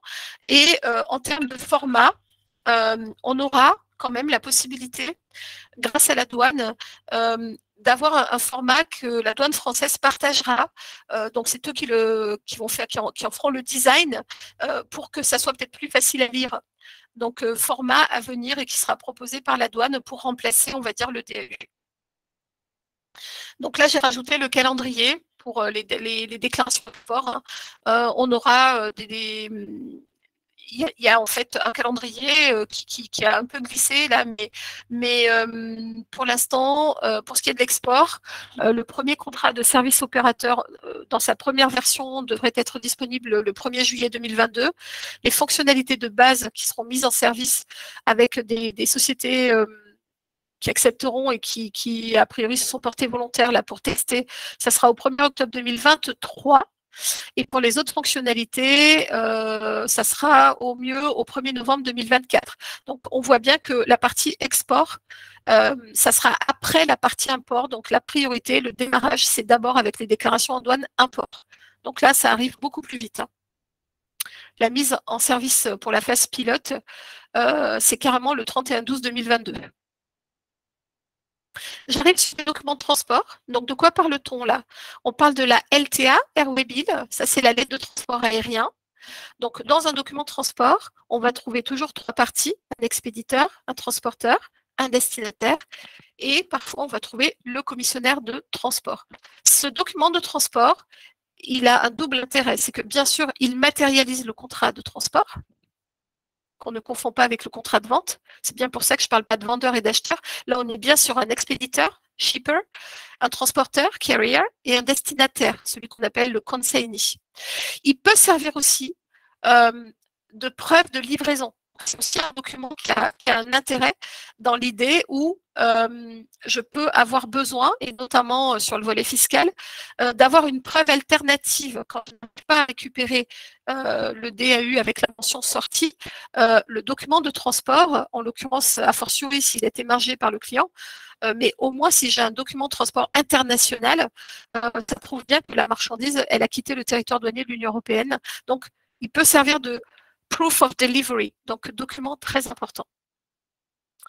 Donc, dans le domaine du transport aérien, on dit que ce contrat de transport aérien n'est pas négociable. Et en général, celui que l'on rencontre le plus, il est sous forme, on va dire, PDF. Hein, on parle de e-airway bill. Et l'original n'est pas nécessaire pour récupérer les marchandises. Je passe au maritime. Là, il est question du bill of lading, en français, connaissement. Et donc là, il s'agit d'un contrat de transport maritime. Donc on va trouver 3 parties. Hein. On va rajouter également le notify, personne prévenue à l'arrivée des marchandises quand elles arrivent dans le pays d'arrivée. Donc là, on est sur un document qui va au-delà, je dirais, du contrat de transport. On dit de ce document qu'il confère des droits de propriété sur les marchandises. Donc le BL, ce n'est pas un document de transport comme un autre. Alors, c'est à la fois un contrat de transport, c'est aussi la preuve de l'expédition irrévocable. En général, quand il est édité sous forme originelle, il y a 3 originaux et 3 copies. Et il est nécessaire pour prendre livraison des marchandises. Et ce document, quand je disais qu'il confère des droits de propriété sur les marchandises, quand il est à ordre 2, dans la case consignee, c'est-à-dire la case destinataire, ce document est négociable. Ça veut dire en fait qu'il est transmissible par endossement successif. Ça, c'est quelque chose que l'on voit en l'occurrence quand il y a des paiements par crédit documentaire, où la plupart du temps, la banque de l'acheteur, la banque émettrice, demande à figurer dans la case consignee avec la mention à ordre 2. Ça, à plein cours. S'il vous plaît, pouvez-vous couper votre micro? Monsieur Ogben, s'il vous plaît. Merci. Donc, je parlais du BL, Bill of Lading. Alors, quand on est sur des relations de confiance entre un vendeur et un acheteur, on a bien sûr la possibilité d'avoir un BL non négociable qui s'appelle en fait une Seaway Bill. On appelle ça aussi un BL Express, où l'original n'est pas nécessaire pour prendre livraison des marchandises. Heureusement. Donc du coup, c'est plus simple. Et puis pour le coup, il y a un avantage aussi compétitif, hein, puisque logiquement, il n'y a pas besoin d'imprimer des documents originaux. Donc quand on est sur des relations, on va dire, de confiance, on va souvent, et la plupart du temps, avoir recours à des Seaway Bill ou BL Express, où l'original n'est pas nécessaire pour récupérer les marchandises. Je continue avec la CMR. Donc là, je suis sur le document de transport routier international. Donc CMR qui, ce document en fait tire son nom de la convention internationale qui régit le transport routier de marchandises, hein, qui s'appelle la convention CMR, qui date de 1956, qui a été signée à Genève et qui a donné son nom au document. Alors en anglais, on peut dire CMR. Ça se prononce, enfin, en tout cas, ça s'utilise de façon courante, ou consignment note. Donc là, on est sur une forme non négociable, comme pour la Airway Bill. Et cette CMR, elle atteste de la prise en charge des marchandises par le transporteur en vue de son expédition vers le lieu désigné. Et le fret, donc la marchandise, sera remise au destinataire, hein, qui figure en destinataire. On va trouver la description des marchandises. Il appartient bien sûr au transporteur de la signer quand il prend les marchandises en charge et à l'expéditeur aussi. Hein. Donc en général, on va trouver 3 cases, hein, à signer en bas du document. Et le transporteur doit bien sûr vérifier ce qu'il charge, hein, parce que à partir du moment où il les prend en charge, ces marchandises, et s'il ne fait pas de réserve, eh bien, il y a une présomption de responsabilité qui pèse sur lui et il a une obligation de résultat. Sur ce document, on va trouver les conditions de transport aussi. Est-ce qu'on est sur du port dû, du port payé? Et un petit clin d'œil là pour les lettres de crédit. j'ai repris l'article 24 des RUU, Règles d'usance uniforme 600 de la Chambre de commerce internationale, où il est écrit au niveau des documents de transport, un document de transport par route doit présenter l'apparence d'être l'original pour l'expéditeur ou le chargeur. Et en l'absence d'une indication sur le document de transport quant au nombre d'originaux émis, le nombre présenté sera réputé constituer un jeu complet. C'est juste pour vous dire que il faut être très très vigilant quand vous avez des paiements par lettre de crédit sur les documents de transport qui peuvent être et qui en général ne manqueront pas d'être exigés par le client et de bien maîtriser les règles et usances uniformes 600 et pas que, les pratiques bancaires internationales standards pour, j'ai envie de dire, réussir votre pari hein, et présenter des documents conformes. Au-delà d'un pari, je dirais même atteindre vos objectifs de présentation de documents conformes dans le cadre d'un crédit documentaire pour être payé en temps et en heure et bénéficier pleinement de cette technique sécurisée. Donc voilà à quoi ressemble une CMR. Donc là, vous voyez en haut le petit logo. Donc, on va trouver des cases hein, avec l'expéditeur, le destinataire, avec des cases pour les réserves éventuelles du transporteur, le lien avec les documents, la date de prise en charge. Et là, j'ai pris le pied de la CMR où on voit là, en l'occurrence, hein, qu'il y a beaucoup de tampons, de signatures, et c'est normal parce que il y a des cases ad hoc où chacun doit signer avec son cachet pour formaliser le contrat. Et l'idéal, quand on exporte, c'est aussi de pouvoir avoir une trace, c'est-à-dire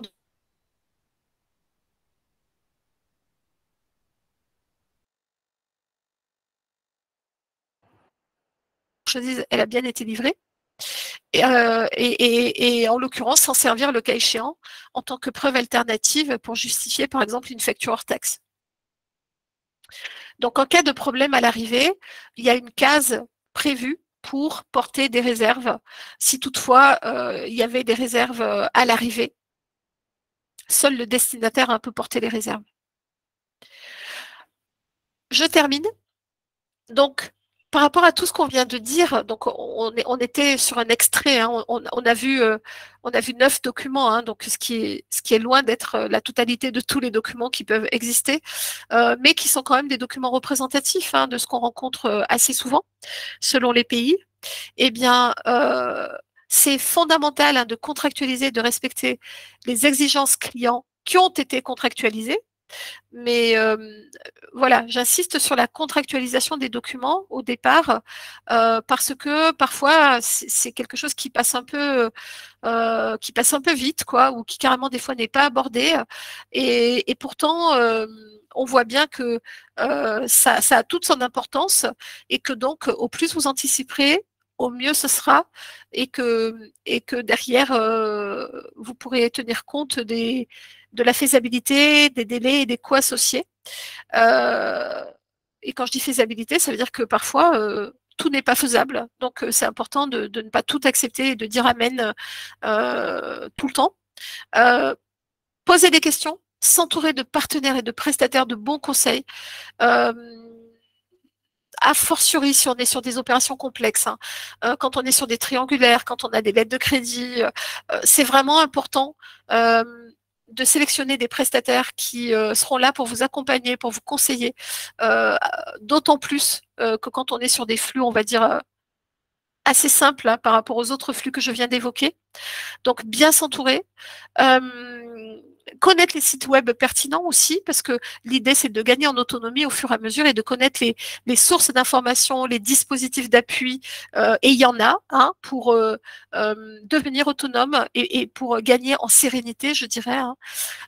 Respecter les réglementations pays, produits, transport, export control, compliance, et tant qu'à faire, essayer de paramétrer votre ERP, votre meilleur ami, parce que c'est un vrai avantage concurrentiel que d'avoir un ERP au service des équipes. Mais avant de paramétrer et d'optimiser, d'abord sécurisons nos données. Mais je dirais que voilà, dans l'ordre, on sécurise et dans un deuxième temps, on essaie de paramétrer pour automatiser et pour optimiser les opérations. Et surtout, restez en veille. Parce que ça, c'est le côté restons humbles, hein, parce que ce qu'on constate aujourd'hui en termes de réglementation n'est peut-être pas ce qui se passera dans un mois ou peut-être même demain. Donc, ça veut dire qu'il est fondamental de rester en veille réglementaire et pas que, s'intéresser aussi à toutes les facilités, toutes les facilitations qui peuvent être offertes, notamment en matière de digitalisation, de simplification, parce que du coup, ça vous permettra de gagner du temps, de baisser la charge administrative et puis de gagner de l'argent. Donc, quelque part, d'être plus compétitif aussi. Et donc, le maître mot, je termine par ça, anticiper, anticiper et anticiper pour éviter les blocages, les retards et les frais supplémentaires. Alors, dans les contacts et les liens utiles, pour la CCI de l'Essonne, il s'agit donc de Karine Grandmaison et Mélissa, qui est parmi nous là, donc qui sont vraiment à votre service hein, pour vous aider, pour répondre à vos questions, y compris les questions réglementaires.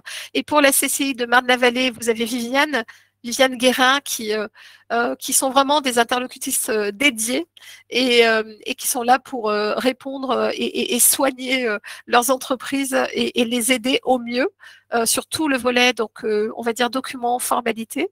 Et bien sûr, le premier réflexe, n'oubliez pas votre client. Et même si votre client n'est pas au courant, il ne sait pas, il a lui aussi probablement un prestataire, donc il peut se rapprocher aussi de son prestataire. Et puis, vous avez le vôtre, que vous avez bien sélectionné aussi, et qui a une obligation de conseil. Donc, c'est important aussi de nouer des partenariats, je dirais, avec vos prestataires hein, pour qu'ils soient là pour vous et qu'ils puissent vraiment vous accompagner. Et je termine par 2 sites que j'ai évoqués. L'exportateur, donc la base de données avec l'abonnement annuel, et le site Access to Market, qui est vraiment une mine d'or, qui est gratuit et qui est mis à jour par la Commission européenne et qui ne cesse de s'enrichir. Donc en fait, c'est important d'y aller régulièrement parce qu'on se rend compte que petit à petit, il évolue et il est vraiment à votre service. Pour autant que les flux partent de l'Union européenne, par contre. Hein, on n'est pas sur un service qui concerne des flux avec, par exemple, des marchandises qui partiraient directement de Chine vers l'Algérie. On est vraiment sur des marchandises qui partent de l'Union européenne vers les pays tiers. Et il me reste à vous remercier pour votre attention. Mélissa, je te passe la main. Merci beaucoup Valérie pour ton intervention. Alors, nous arrivons en fin d'intervention et nous avons des questions côté du chat. Alors, des questions qui sont de mémoire reliées aux factures pro forma, quand tu les as présentées, Valérie. Alors, une question du marketing Elfitech. Quand il s'agit d'échantillons reçus gratuitement du fournisseur et à retourner gratuitement, est-ce qu'il faut en fait aussi une facture pro forma? Alors, quand vous allez les retourner, oui. S'il s'agit d'un pays tiers, la réponse est oui. S'il s'agit d'un pays tiers, d'accord. Et l'idéal serait, je dis bien l'idéal, serait d'appeler plutôt le document facture pour douane. Facture pour douane. Et déclarer une valeur pour douane qui est censée être la valeur réelle des marchandises. Très bien. Une autre question, toujours en ce qui concerne les factures, notamment quand il s'agit d'envoi de pièces manquantes, déjà incluses dans les documents précédents. Oui. Donc, on avait vu la facture pour douane. Quelle est la valeur indiquée? C'est la valeur réelle des pièces manquantes? Oui. Éventuellement corriger de la différence des coûts de transport entre le premier envoi et le deuxième envoi. D'accord. Et est-ce que les droits de douane risquent d'être à nouveau demandés? Est-ce qu'il faudra payer à nouveau les droits de douane? Et oui, ça peut arriver. Ça peut arriver. Très bien. Une autre question de Jessica. Si j'envoie une pièce d'échange sous garantie, est-ce que je dois indiquer sur la facture, qu'est-ce que je dois indiquer pour la facture pour douane précisément? Donc, elle envoie une pièce sous garantie, c'est ça? Oui, sous garantie, oui. Mais est-ce que ce qu'elle envoie, il y a une valeur transactionnelle? Est-ce que c'est une vente? Parce que sous garantie, ça veut dire qu'il y a une garantie peut-être d'1 an ou 2 ans. On parle de garantie Oui. contractuelle, c'est ça? J'imagine, oui. Notamment dans le cas du SAV. Parfois, en fait, quand on a des pièces à réparer et qu'on renvoie, en Oui. fait, des pièces neuves dans ce cas-là? Alors, s'il s'agit de pièces neuves, bah, normalement, c'est la valeur réelle, hein, du produit. S'il Mhm, s'agit de pièces usées, hein, avec on va dire, un taux d'usure, parce que ces pièces, bah, elles ont peut-être déjà 5 ans, 8 ans, 10 ans. mhm. La douane admet qu'on puisse tenir compte de l'usure du matériel par rapport à la valeur qu'on va déclarer. Ils sont bien conscients que c'est pas du neuf. D'accord. Et donc, vous pouvez déclarer une valeur qui tienne compte de l'usure du matériel. Et dans ce cas-là, il faut vous poser la question de savoir si demain il y avait un contrôle et que la douane vous demandait des justifications sur comment vous avez fait pour calculer cette valeur, il faut que vous soyez en capacité d'expliquer clairement comment vous avez calculé votre valeur en tenant compte d'un taux d'usure, mais il faut que vous soyez en capacité de le justifier. Mais la douane, elle comprend parfaitement que un produit que l'on renvoie dans le cadre d'un SAV qui avait 10 ans, ou 8 ans, ou 5 ans, ou 3 ans, Mhm. il n'a pas la même valeur que le produit neuf. D'accord, très bien. Alors, une question de Séverine Caudevel. Quid de l'EURD MED, Leur m'aide. leur MED? Alors là, on est dans l'univers de l'origine préférentielle Mhm, et on est dans le cadre où il y aurait des marchandises qui seraient peut-être fabriquées dans des pays, dans le cadre de l'accord Pan-Euromed, en fait, hein, où il y mhm, aurait par exemple une transformation de produits dans des pays qui ont un accord de libre-échange entre eux, au hasard, je sais pas, Maroc, Algérie, ou Algérie, Tunisie, et où on a le droit, et il y a un document qui est fait pour avoir bénéficié, on dirait, d'un cumul d'origine, d'accord.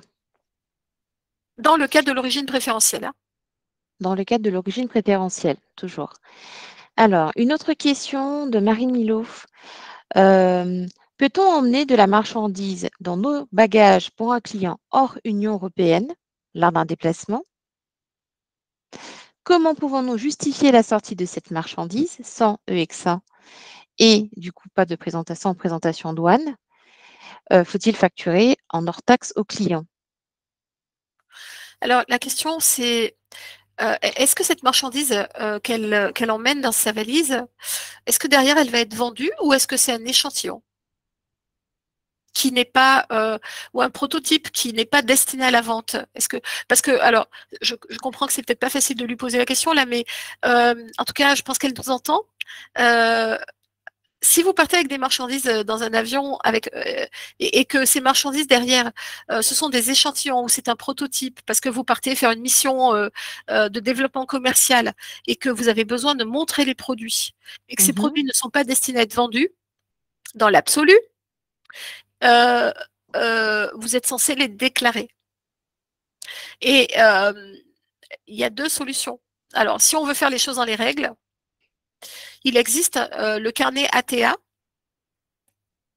admission temporaire, qui permet d'officialiser le fait que vous partez avec des produits et que vous allez revenir avec ces produits puisque ces produits ne sont pas destinés à la vente. mhm, Donc, procédure très formalisée et coûteuse, mais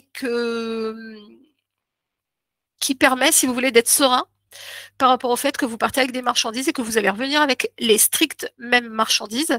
Et en fait, ce carnet ATA, c'est comme un passeport qui vous permet d'arriver dans le pays et de repartir du pays en exonération, pardon, en suspension de droits et taxes et de mesures du commerce extérieur. Ça, c'est le carnet ATA. Après, je vois des entreprises qui parfois se contentent de faire une facture entre guillemets pour la forme, hein, donc en l'occurrence une facture pro forma, mhm, pour mettre une valeur par rapport à la pièce avec laquelle ils partent, qui va servir de démo, qui va servir d'échantillon, et ils vont revenir avec parce que ils pensent que ça sera beaucoup plus simple et beaucoup plus facile de faire seulement une facture entre guillemets pour la forme, mhm. pour justifier le cas échéant le fait qu'ils aient ce produit avec eux. Euh, dans l'absolu, dans l'absolu, on va dire que si on veut être serein, il faudrait faire un carnet ATA. Par contre, si la personne part avec un produit dans la valise, mais que ce produit il est destiné à être vendu dans le pays de destination, bah, ce produit, d'ailleurs, il peut y avoir des.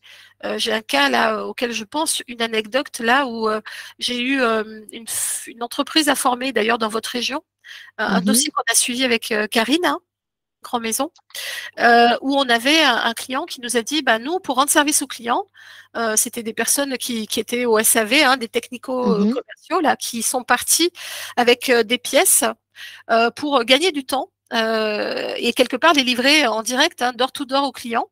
Et ben, résultat des courses, ils n'ont jamais été payés. Pourquoi? Parce qu'il n'y avait aucune trace que cette marchandise avait pénétré sur le territoire douanier du pays en question. Et donc, selon la réglementation d'échange des pays avec lesquels vous travaillez, s'il n'y a pas une trace au travers d'un document de transport, qu'il y a une marchandise qui est arrivée dans le pays de destination, eh bien, on ne peut pas sortir de devise. Donc, en fait, là, la société en question, en voulant rendre service, quelque part, elle s'est complètement pénalisée parce que elle n'a jamais été payée. Et c'est pas que le client ne voulait pas la payer, hein, c'est qu'il ne peut pas la payer parce qu'il n'y a aucune trace de ce flux physique. Ok, très bien. Alors, j'ai une question de Jessica. Le RRA saisi par le biais de la CCI est présenté par la CCI aux douanes pour validation? La réponse est non. On peut effectuer le URA directement via la plateforme GEFI. Ce sont des documents qu'on peut demander via la plateforme dématérialisée. Oui, le URA, vous pouvez le faire par GEFI. Mais ça ne dispense pas, ça ne vous dispense pas derrière de le faire viser par la douane export. Hein. C'est un document douanier, hein, donc c'est pas la CCI qui va le viser, c'est la douane export. Non, Oui. c'est la douane export. Ensuite, une autre question, le certificat d'origine est à faire par origine ou on doit faire un certificat global? Alors, quand on fait un certificat d'origine, jusqu'à aujourd'hui, on peut faire un certificat d'origine communautaire où on va spécifier, par exemple, origine Union européenne. Selon les pays qui vous le demandent ou les clients qui vous le demandent, il se peut que quand on fait un certificat d'origine UE, ça ne suffise pas à certains pays qui veulent connaître le détail des pays. Donc, tout dépendra des exigences, je dirais, du pays de destination. Et dans ce cas-là, il se peut qu'il faille mettre dans la case 5 le détail des pays. D'accord. Quand on raisonne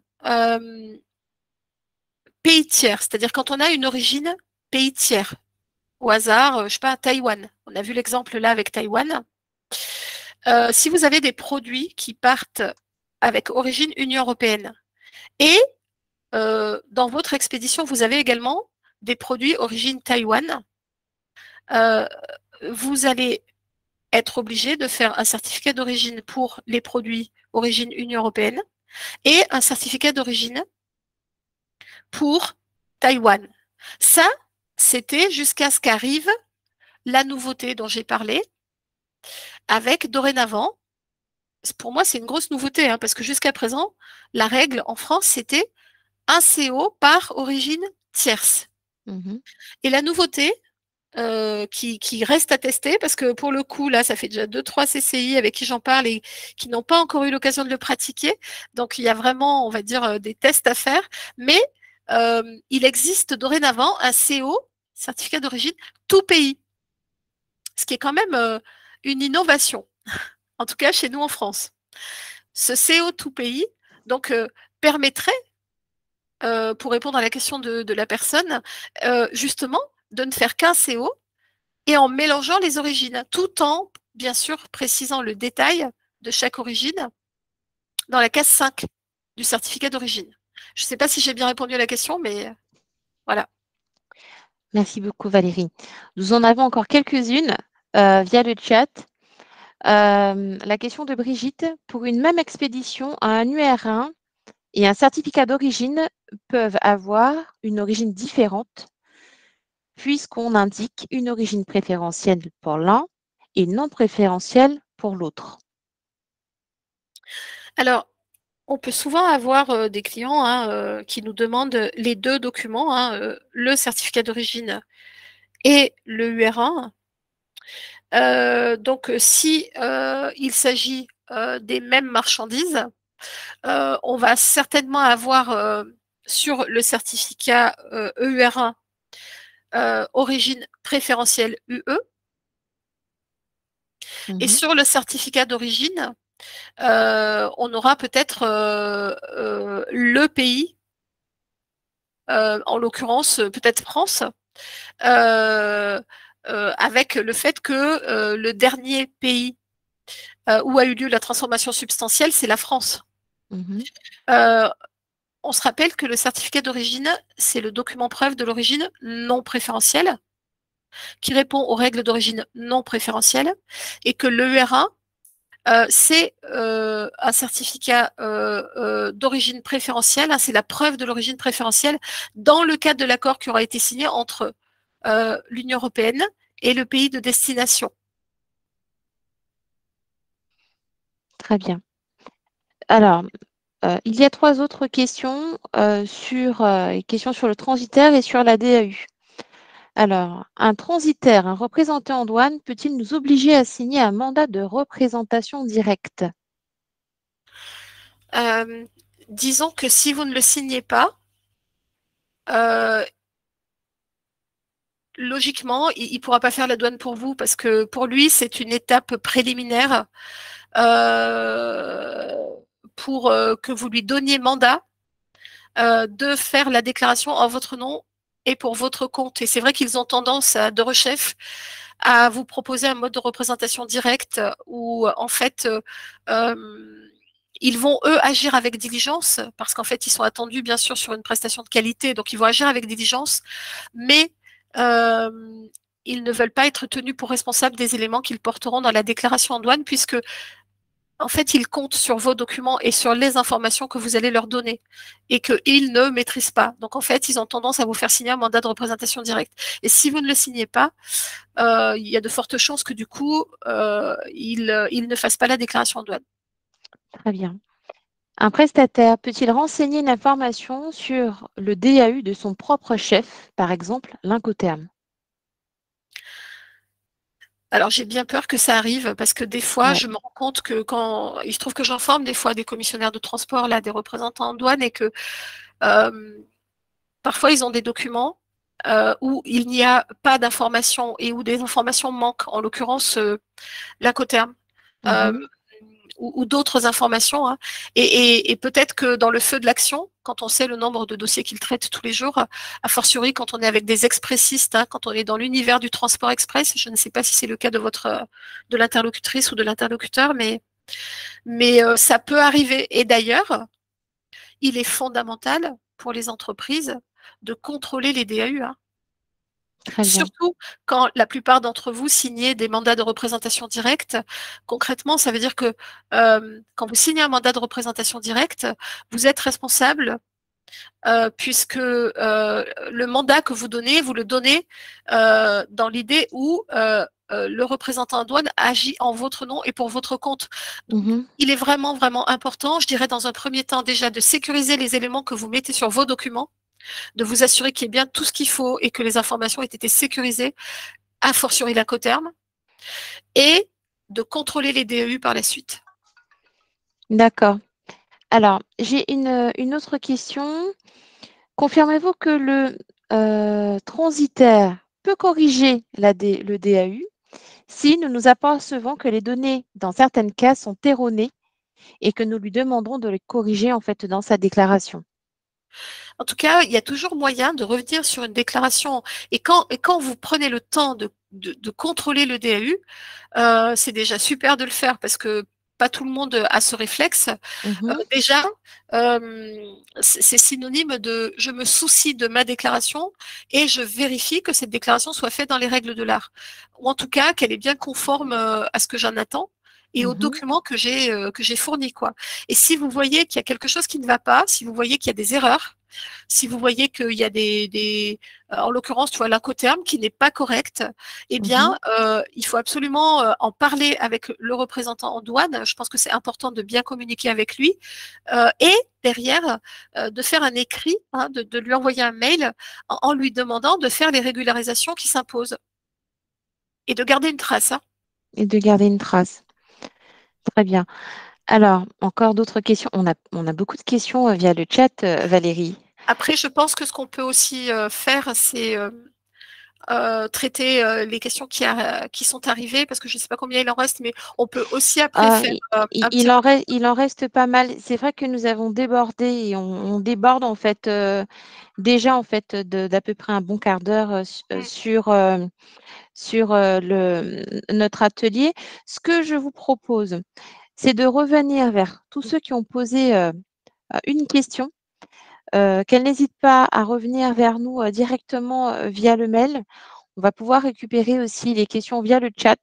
Et à ce moment-là, je vous propose qu'on puisse revenir vers nous. Et on peut en Valérie, traiter encore une ou deux, hein, il n'y a pas de souci. Hein. d'accord. Alors, euh, encore, encore peut-être deux autres questions avant de terminer. Euh, Peut-on envoyer un produit en prêt sans déclencher de frais de douane? La réponse est oui, je pense. Alors, même si c'est un prêt,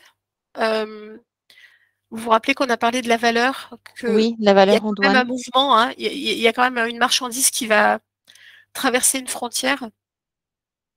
Donc, il va falloir quand même déclarer une valeur pour douane. Très bien. Ensuite, une dernière question.